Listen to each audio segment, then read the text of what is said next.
Aujourd'hui, nous allons faire un retour sur les exercices de stoichiométrie. Donc, d'abord, un exercice de la page 127, numéro 9, que vous aviez déjà complété, sauf les deux lignes associées au nombre de moles. Il faut maintenant comprendre que lorsque vous étiez en deuxième secondaire, le coefficient 2, 1 et 2 était attribué au nombre de molécules en relation pour former des molécules d'eau. La nouveauté version secondaire 4 STE, c'est d'associer les coefficients à un nombre de moles. Donc, le 2 devient donc 2 moles, le 1, 1 mole, et le 2 moles d'eau devient 2 moles d'eau. Donc, le coefficient 2 devient 2 moles. Si par contre, on multiplie notre recette et on nomme cette fois-ci 9 moles, c'est-à-dire qu'on a fait maintenant 4,5 fois notre recette de base. Et donc, comme on obtient 4,5 fois plus de produits, on n'a pas le choix d'avoir 4,5 fois plus de chacun des réactifs. Commençant par une mole de dioxygène, nous en aurons donc 4,5. Et si nous avions 2 moles de dihydrogène, nous en avons maintenant 4,5 fois plus, c'est-à-dire 9 moles au total. Voilà pour ce premier exercice. Le deuxième exercice, c'est celui de la page 130, numéro 16. Ici, on vous donne une formule moléculaire. Elle est déjà balancée, les coefficients sont déjà présents. Et encore une fois, tu dois bien comprendre que maintenant, le 1, 3 et 2 sont associés à un nombre de moles. Donc, dans le premier exercice, qui est tout simple, on vous dit, si cette fois-ci, tu as plutôt 6 moles, c'est-à-dire que tu comprends que tu as multiplié ta recette par 3, ça veut dire que tu vas devoir multiplier chacun de tes ingrédients également par 3. Pour avoir 6 fois plus de crêpes, ça te prend 6 fois plus de lait et 7 fois plus de farine et ainsi de suite. Le deuxième exercice, on te demande de calculer les masses des réactifs nécessaires pour obtenir le 2 moles de NH3. Donc, ça te prend plusieurs petites informations. D'abord, commençons par se faire un petit tableau. Donc, N2, H2 et NH3. On constate que les coefficients sont de 1, 3 et 2. Pourquoi? Parce que ce sont les coefficients de notre recette de base. Tu le retrouves juste ici, 1, 3 et 2. Ensuite, dans cet exercice-là, on souhaite avoir les masses. Donc, on va aller se choisir une ligne de masse en grammes.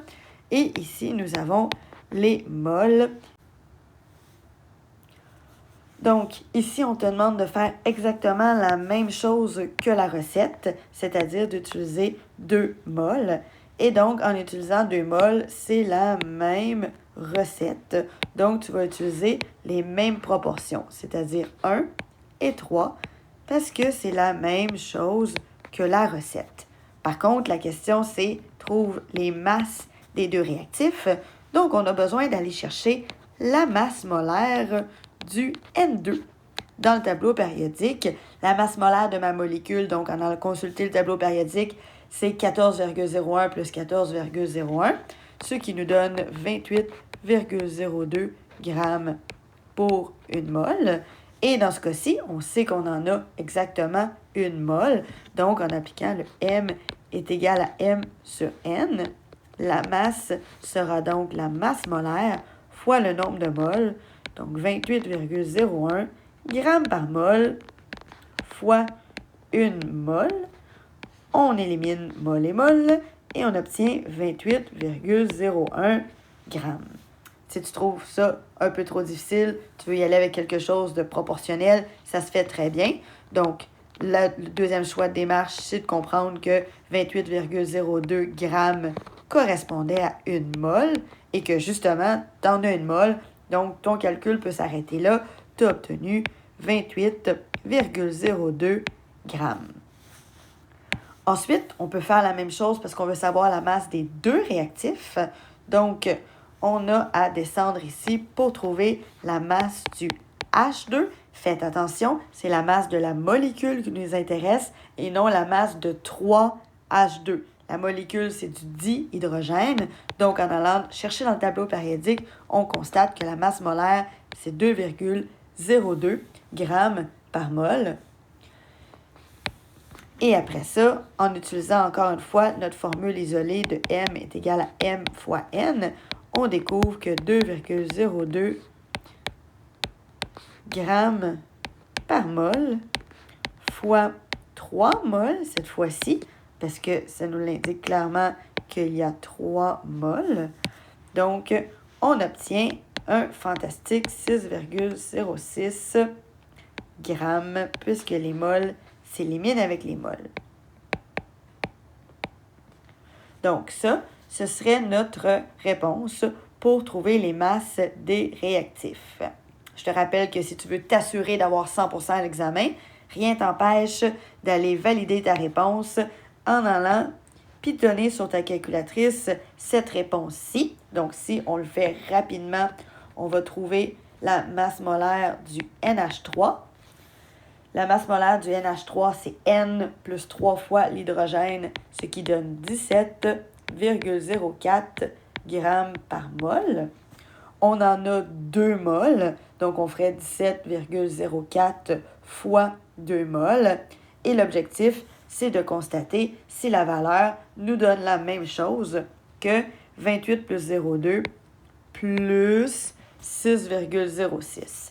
Donc, si mathématiquement, on obtient que cette combinaison-ci nous donne la même chose que la valeur dans le nuage rouge, eh bien, c'est gage de succès. On serait donc arrivé à trouver la même réponse de 2 techniques différentes, ce qui confirme qu'on a inévitablement la bonne réponse. Donc, voilà pour l'exercice B.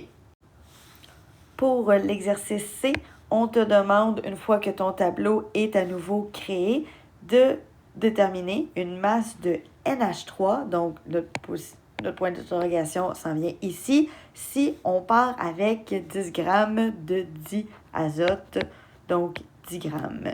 Je te rappelle qu'on ne peut pas faire une comparaison entre la ligne des coefficients et la masse, puisque la ligne des coefficients correspond à un nombre de mols et la ligne des masses correspond à un nombre de grammes. Donc, les mols peuvent être comparés avec les mols, mais ne peuvent pas être comparés avec les masses. Ce qui fait qu'on n'a pas le choix d'aller encore une fois transformer notre valeur en grammes vers une valeur en mol. Et on va avoir besoin, encore une fois, de la masse molaire de notre molécule. Donc, la masse molaire de N2, c'est toujours et encore le 14,01 fois 2, ce qui donne 28,02 grammes par mol. Et une fois que c'est trouvé, on peut y aller par proportion. Donc, on se dit, j'ai 28,02 grammes pour une mol. J'ai cette fois-ci 10 grammes. Donc, je cherche un nombre de mols et je découvre que ça donne 0,357 mols. Et c'est la valeur que je vais aller écrire dans mon tableau.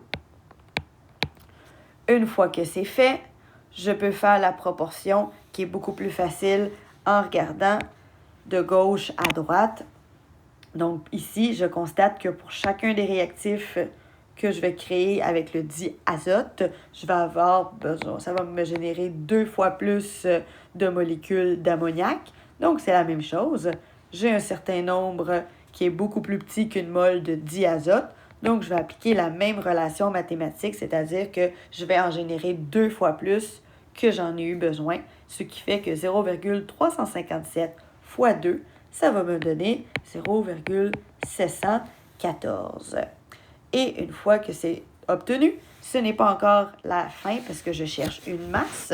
Donc, on y va par processus inverse.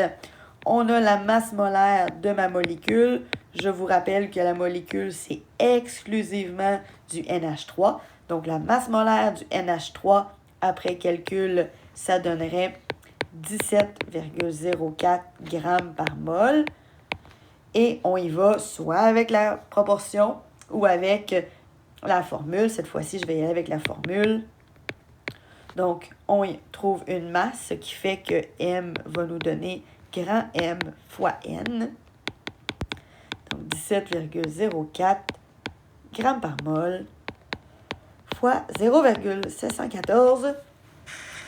Et on va obtenir 12,16 grammes. Encore une fois, si le temps te le permet, prends un moment pour aller déterminer la valeur manquante. Donc ici, deux manières de le trouver. D'abord, on sait que par conservation de la masse, 10 plus une certaine valeur serait équivalente à 12,16. On peut donc en déduire que la valeur devrait théoriquement être de 2,16 grammes. Et on fait l'exercice en le validant sur notre calculatrice. Donc, je te rappelle comment on fait. Si on a eu 3 fois plus de mol du deuxième réactif par rapport au premier, on ferait donc fois 3. Même chose ici, on ferait fois 3, ce qui nous donnerait 1,071 mol. Et une fois qu'on est allé chercher la masse molaire du H2, qui est égale à 2,02 grammes pour une mol, ben on peut faire l'exercice de trouver ça serait quoi la masse associée à légèrement plus qu'une mol. Donc, 1,071 mol. Et on constaterait qu'à peu près, on arrive à 2,16. Donc, on peut conclure que c'est une réussite. Voilà pour l'exercice C. Dans le dernier exercice, l'exercice numéro D, on veut savoir si on a 150 grammes d'ammoniac. Ça correspond, on a eu besoin, à vrai dire, au départ, de combien de moles de dihydrogène. Donc, encore une fois, c'est impossible de comparer la ligne des coefficients avec la ligne des masses, puisqu'on ne peut pas comparer les moles avec des grammes. Donc, on a besoin de faire un calcul pour savoir à combien de moles est-ce que 150 grammes correspond.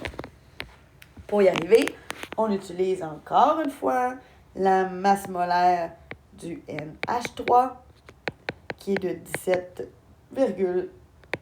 17,04 grammes pour une mole. On sait cette fois-ci qu'on a 150 grammes, donc on peut trouver un nombre de moles. Et on découvre que ce nombre de moles-là est de 8,8 moles. Par conséquent, si on veut essayer de déterminer c'est combien la proportion d'un côté à de l'autre, on comprend qu'on a multiplié par 3/2. Donc, on va prendre la valeur et elle aussi, on va la multiplier par 3/2. Ce qui fait qu'on va obtenir un fantastique 13,2 mol. Et dans ce cas-ci, la question était de trouver un nombre de moles, donc on a déjà fini. Voilà, c'était donc des exercices de base de stoichiométrie de la page 130. Bonne continuité!